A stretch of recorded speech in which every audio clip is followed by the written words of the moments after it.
Well, nationwide, millions of animals end up in the care of shelters and humane societies. Some carry the banner of no-kill shelters, but are they really no-kill shelters? Tonight, ABC 2 News' Charlie Krausen shows us the numbers and tells us what a group of Baltimore organizations are doing to fight this trend.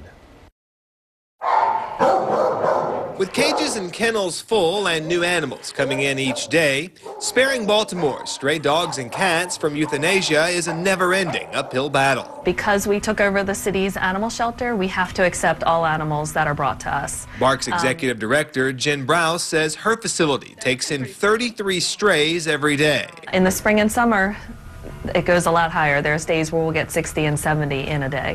When we first took over the shelter, the euthanasia rate here was 98%. Numbers that by no means would qualify BARC's as no-kill, but Browse says you need to look again when figuring out which shelters truly qualify. There are some shelters that will use that language in a different way. And that's consistent with national findings.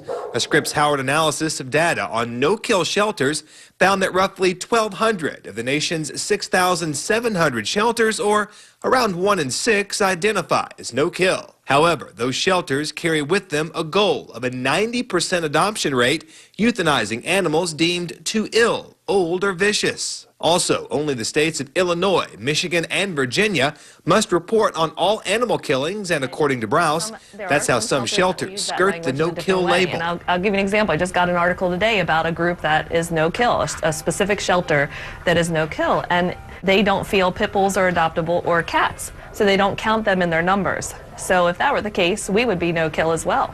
BARC's directly adopts more than 3,000 animals each year, and thousands of others are traded within the Baltimore Animal Welfare Alliance, a coalition between them, the Baltimore Humane Society, and the Maryland SPCA. In Baltimore, animal shelters are working together. We also want the public to help, so they can adopt, they can neuter their pets, they can also volunteer and donate. It will really take a village to save lives. And last year we took over 1,200 animals from the BARC shelter and brought them to the Maryland SPCA. And that's what we found the two groups doing when we tagged along Thursday with Assistant Director of Operations Nicole Miller.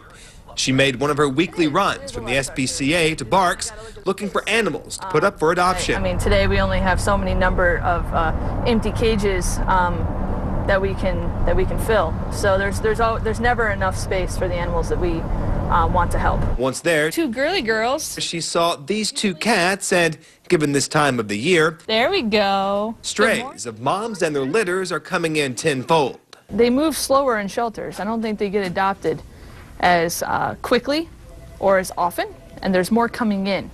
And that's the problem. There's more coming in than there's homes. After picking up the dogs and cats ready for adoption and then heading back to the SPCA, she's already purring. Each is given a personality assessment and placed in either a kennel or a cage. Yes, get it. Each ready for a new home, waiting for a new family to call their own. In Baltimore, Charlie Krausen, ABC 2 News.